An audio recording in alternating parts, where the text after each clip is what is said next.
You will hear a number of different recordings, and you will have to answer questions on what you hear.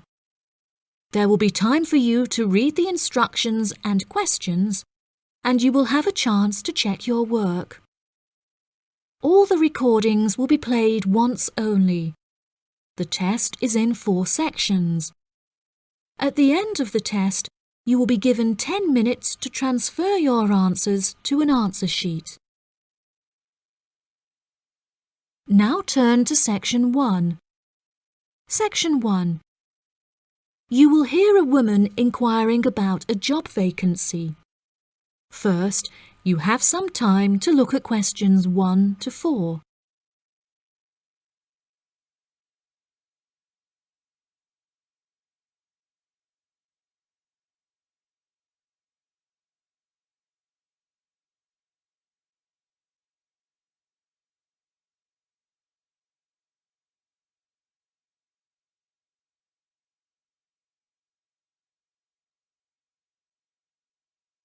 You will see that there is an example that has been done for you. On this occasion only, the conversation relating to this will be played first. Hi there. Welcome to the Job Centre. How can I help? Good morning. I'm here to inquire as to whether you have any jobs available at the moment. Yes, we have several available. What kind of job is it that you're looking for? Well, I'll take any part-time jobs I can get. I'm really strapped for cash at the moment. The type of work the woman is looking for is a part-time job, so part-time has been written in the space. Now we shall begin. You should answer the questions as you listen, because you will not hear the recording a second time. Listen carefully and answer questions 1 to 4. Hi there. Welcome to the Job Centre. How can I help? Good morning. I'm here to inquire as to whether you have any jobs available at the moment. Yes, we have several available. What kind of job is it that you're looking for? Well, I'll take any part-time jobs I can get. I'm really strapped for cash at the moment. OK. Bear with me while I have a browse on our system. Here we are. We have 3 vacancies at the moment, all involving quite different roles. That sounds promising. What are they? The first one is for a post as a receptionist. It says here that experience in reception or general administration is preferred, but not essential. Have you worked on a reception desk previously? No, I haven't. I had a baby quite young, and so I have very little work experience. Could you tell me a few more details? Yes, of course. The job will be to mainly provide quality customer service, both over the phone and in person. When customers are waiting, you will be expected to provide them with refreshments and ensure they have a first-rate experience. I think I could manage that, and I'm a very friendly person. That's great. Do you have any information about the hours involved? It says here that you will be expected to work several early mornings, 4 days a week. Any other requirements? Yeah, you'll have to go through a couple of weeks of unpaid training before qualifying for the post. I don't know if I would be able to fully commit to that. Did you say it's 4 days per week? Yeah, it says here 4 days a week, with another day off per week when requested in advance. It also explicitly states that at least one of your working days must fall on a weekend. I'll have to think about that and talk to my babysitter. Before you hear the rest of the conversation, you have some time to look at questions 5 to 10.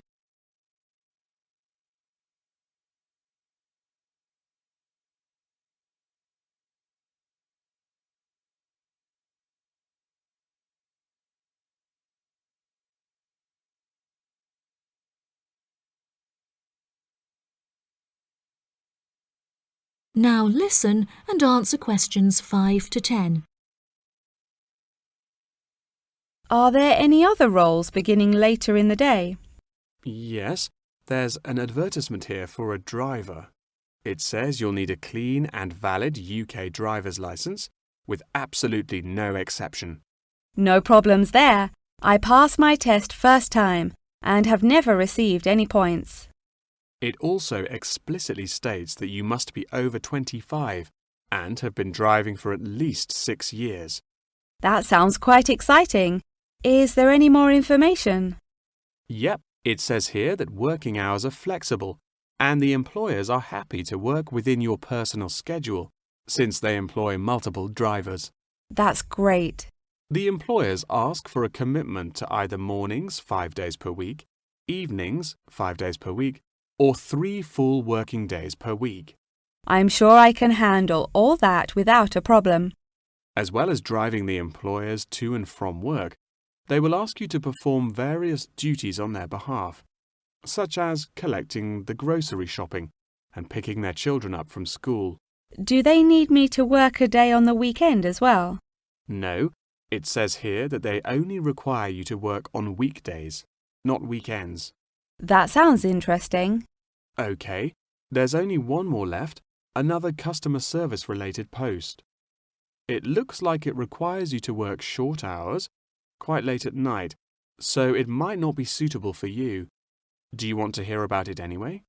Yeah, can't do any harm. OK, so it's a post for a cashier in a cinema in the centre of town.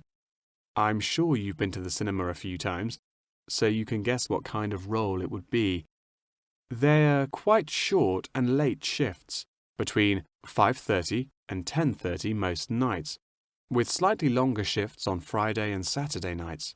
Can you tell me what the job involves? Yes, sure. It says that you'll be required to sell and dispense tickets and provide refreshments. Also, they ask that you be quick on the computers, since you'll also need to take bookings over the phone, but you'll receive basic training for that. Do they need me to work weekdays as well? Well, it says here that if you request at least a fortnight in advance, they will grant you a day off on Mondays, but never on a weekend. I'll think it over and let you know later. Thanks for all your help. That is the end of section 1. You now have half a minute to check your answers.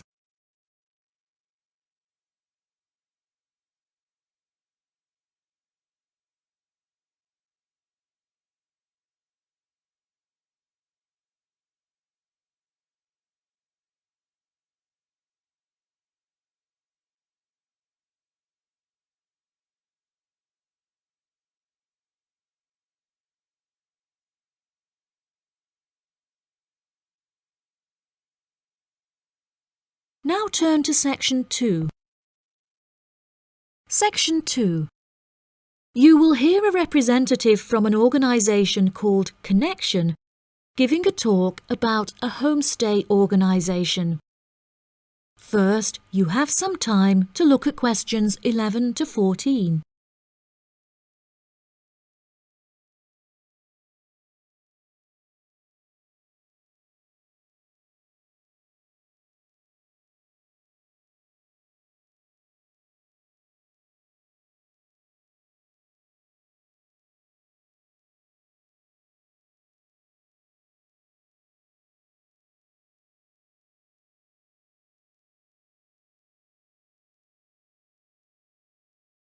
Now listen carefully and answer questions 11 to 14.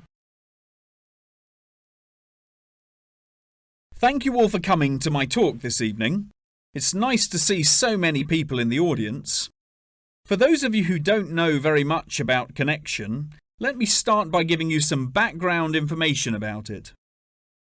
Connection is a British organisation that facilitates homestays all over the globe. This organisation prides itself on matching tens of thousands of host families with guests every single year, allowing travellers to discover a country's culture in a way like no other. Homestays are ideal for both travellers and homeowners, enabling intercultural exchanges and the development of lifelong friendships while providing travellers with often discounted accommodation costs and host families with a steady income from the comfort of their own homes. The homestay experience is particularly popular with university exchange students looking for a more genuine insight into their country of choice and an unrivaled opportunity to develop their language skills. The homestay experience is truly unique and once in a lifetime, and one that you will likely remember for the rest of your lives. It is important to note, however, that some people will find it difficult to adapt to the new country, with many enduring what is known as culture shock. Connection's advice for those suffering from culture shock is to go out and make as many friends as possible, no matter how difficult you may find it. Friends are guaranteed to help you feel more integrated as part of the local society and show you some great places to hang out. At first, it might seem extremely challenging to overcome the language barrier between you and your host family. However, you will find that you quickly overcome this and develop a very close and almost familial relationship.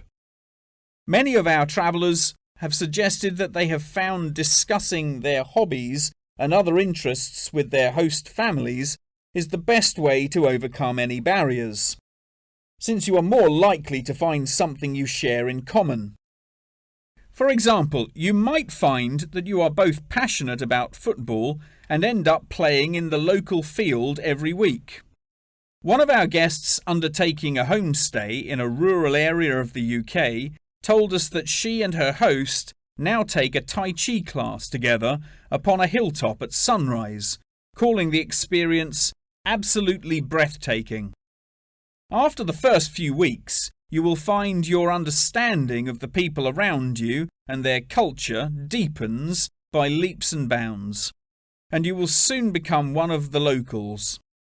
Our hosts in over 140 countries turn a location into a culture, time into experience, and strangers into friends.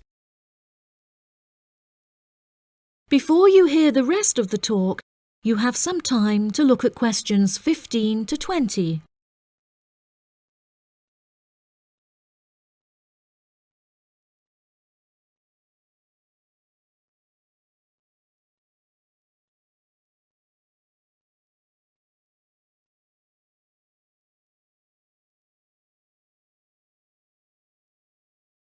Now listen and answer questions 15 to 20. So how can you find out about applying for a homestay? The best way would be to visit Connection's website, www.connection.com, and contact one of their friendly advisors for more information. Once you have confirmed your interest in the service, we would strongly advise that you remain in close contact with the registration office, which will send you several emails keeping you up to date with potential matches in your country of choice. Once registered, Connection will require you to send various documents and will act as an intermediary between you and the host family prior to final confirmation and payment. During this stage, Connection will ask you to provide 2 photos, one for the host family and the other for our own records. Please ensure that you sign the back of each photo. Due to the nature of the service Connection provides, security is an absolute must, and they will ask you to send in photocopies of your passport, birth certificate, and a bank statement as confirmation of your identity. On receipt of these documents, the official process will begin and your bank account will be debited for the initial deposit of £200. If you haven't received any acknowledgement confirming receipt of these documents from us within 7 working days, please contact the main office.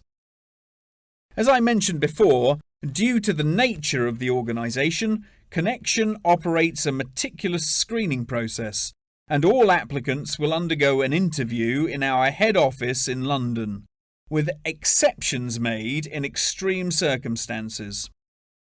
After your interview, it may take us several weeks to carry out the decision process, so please be patient with us.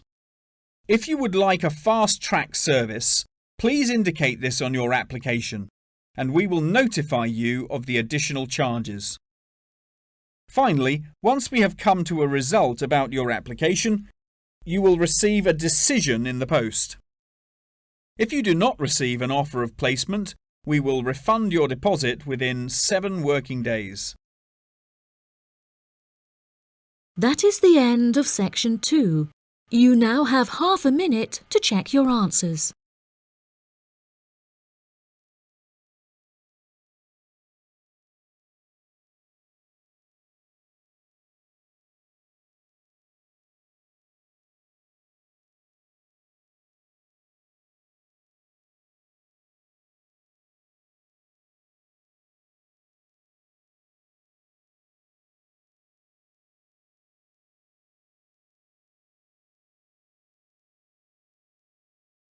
Now turn to Section 3.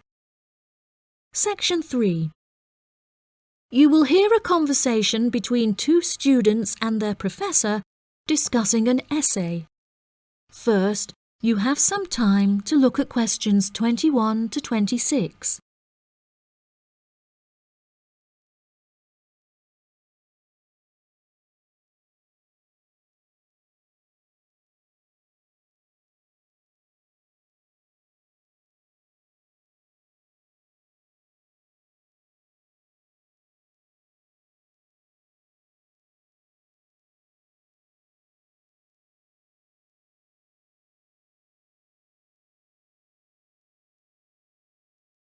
Now listen carefully and answer questions 21 to 26. For next week, I'd like you to undertake a piece of research in preparation for writing your final essay. In order to gain top marks, you must include a range of primary, secondary, and tertiary sources. Are there any questions? Yes, Professor, I have a question. We haven't yet covered how to undertake this sort of research in much depth, and I'm a little unsure of what you want us to do. In telling us to include primary sources, do you mean you want us to design and distribute a questionnaire, analysing the results? You could design a questionnaire, but you'll soon find that distributing a questionnaire on such a large scale is somewhat troublesome. We couldn't possibly expect you to do it effectively as an individual university student without the necessary resources. No, ideally, I would like you to form 1 or 2 focus groups and interview them. This will provide you with a more qualitative approach. If your strengths lie in mathematics, please by all means take a more quantitative approach, but this will be more strenuous and time-consuming and isn't entirely necessary for the purpose of this study. Professor, you haven't told us what our project is about. Do we get to choose our own topic based on the previous study? No, I'm afraid not. This will be a strictly Australian study. However, you can choose which angle you'd like to take, so long as it remains within the realm of anthropology. Does anyone have any questions specifically about the formation of the focus groups? I'd had several emails about this, and I'd like to address it now. My study is related to growing up in Australia and the question of nature versus nurture. I've gathered more than 200 school children who would be happy to participate in a focus group. Do you think we'll need to include that many participants in a focus group? Blimey, Douglas, well done for finding that many willing children. But you definitely don't need that many for the study you're going to undertake. I'd say you need no more than 5 children per group, and no more than 3 groups, so 15 children altogether. You definitely need to control the group size in order to generate a meaningful dialogue. OK, if it's useful, I'll try and do it. I appreciate your enthusiasm for the project, but there are plenty of different ways to gather data. And I'm sure that if you look hard enough, you'll find someone who has conducted almost the exact same research in the past. My advice for you is don't be too ambitious and try to include as much information about various people or sectors. For those who haven't ever collected original data before, what do you suggest we do? I would suggest that you read accounts from other people who have undertaken such research to see what advice they can give. I would also encourage you to read Chapter 8 in the course textbook, which should give you a good introduction to collecting data. Moreover, you should try to practice using the data table provided in your course handbook. By now, you should have read at least 6 or 7 books giving quite detailed instruction on how to go about collecting data. Professor, I don't know about everyone else, but I'm having trouble reading the books. I had a really big assignment for another course, and I've been spending all my time on that. Jane, have you read all the books the professor mentioned? Well, my trouble is getting hold of the books. I've been to the library several times, but all the books are out. Sounds like you should have started borrowing books a bit earlier. Yes, I should have. But I got several ones from my friend a couple of days ago. I just skimmed through them and don't remember a lot of the information. Before you hear the rest of the conversation, you have some time to look at questions 27 to 30.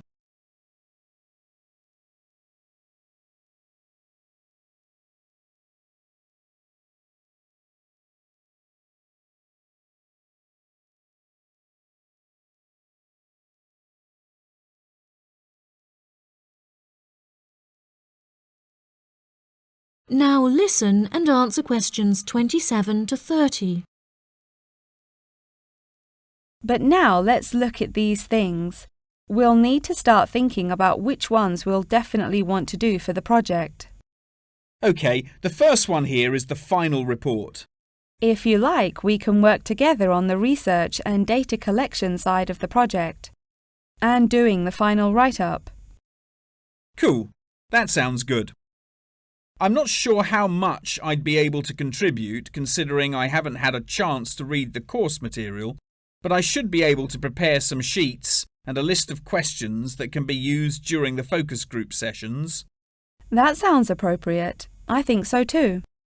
Do you think we'll need to write a letter to send to the participants, telling them the time and place for the interviews? Positive. I can take care of that. Well, that's great. I should also include a document for them to sign saying that they're happy to be voice recorded. Oh yes, of course, I forgot about the transcript. That'll likely be a big job, so let's do half each. I'll do one of the groups and you can do the other, OK? Sounds like a plan. That is the end of section 3. You now have half a minute to check your answers.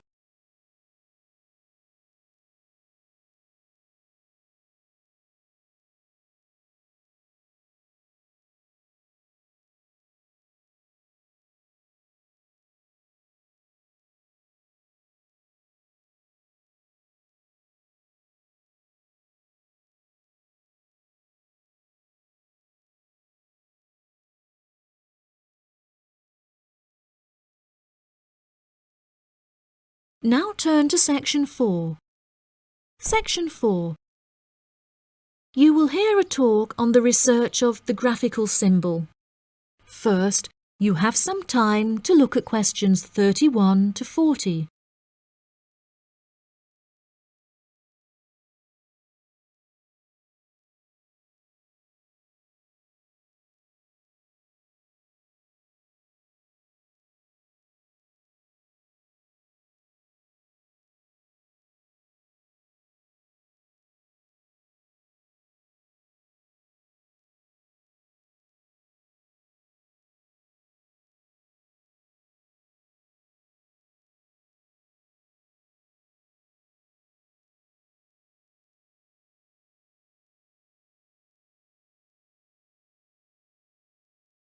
Now listen carefully and answer questions 31 to 40. Good morning, everyone. Today I'm going to talk about the graphical symbol. A graphic symbol is a written symbol that is used to represent speech, such as those used in the Greek alphabet. The term graphic symbol encompasses anything from the logographs used in Egyptian hieroglyphic writing to ancient Chinese pictograms. Early symbols were based on pictographs and ideograms before they were developed into logographic writing systems. These systems are still in use in some non-literate cultures in Africa, the Americas, and Oceania. Indeed, elements of pictography are still found in modern Chinese characters, and it is often an interesting exercise to trace the origins of some Chinese characters. Pictographs remain in common commercial use today as signs, instructions, or statistical diagrams. Road signs and public toilet signs, and even flat pack assembly instructions utilizing pictures, are considered pictographic. Ancient graphic writing systems provide researchers with a wealth of knowledge about past civilizations.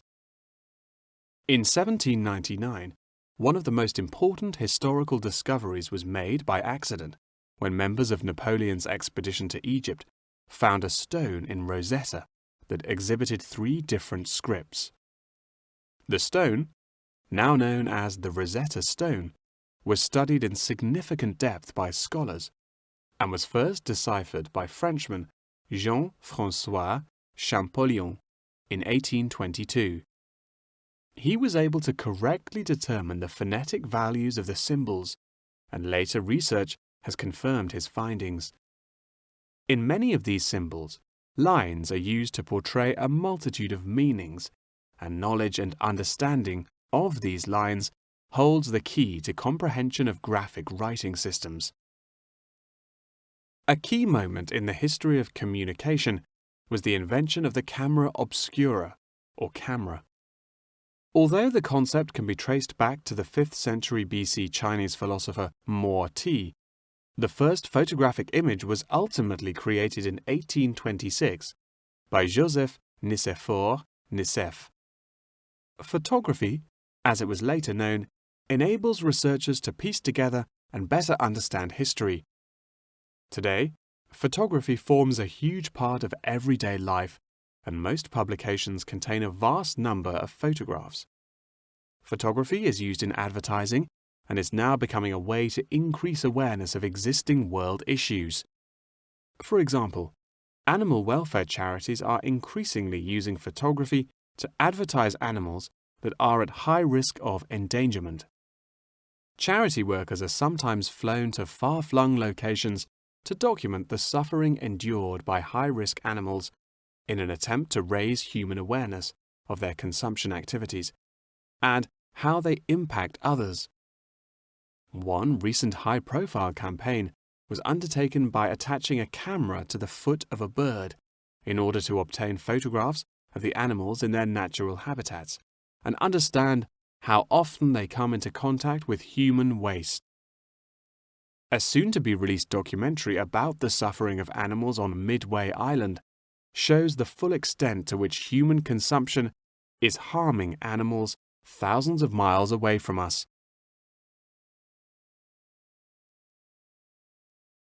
As photography continues to progress, with the use of drones now becoming somewhat commonplace, we should expect more and more objects to be included in the future, expanding the horizon of photography ever further. Indeed, the downward pressure on traditional media prices means that media companies are being forced to get creative on how to make a profit. Many have found that the answer to this lies in advertising, and companies are now willing to devote a large portion of their budgets to advertising in newspapers. By the same token, marketing has become an essential part of a company's business model, often meaning the success or failure of a company. As a result, much time and money has been pumped into the development of effective branding, with attractive packaging playing a large role in this. However, many governments are now seen to be cracking down on marketing and packaging in an attempt to protect consumers from being misled. In particular, tobacco companies are now subject to ever-increasing regulation. For example, in the United Kingdom, legislation is soon to pass preventing any form of branding or differentiation on cigarette packaging in efforts to curb the harmful effects of smoking. Finally, one must not forget the fundamental role that graphic writing systems have had to play in mathematics. Graphs, icons, and diagrams often form the very basis of these branches of academia. Indeed, one needs to look no further than chemistry's periodic table to see a perfect example of graphic writing systems in use today. That is the end of section 4. You now have half a minute to check your answers.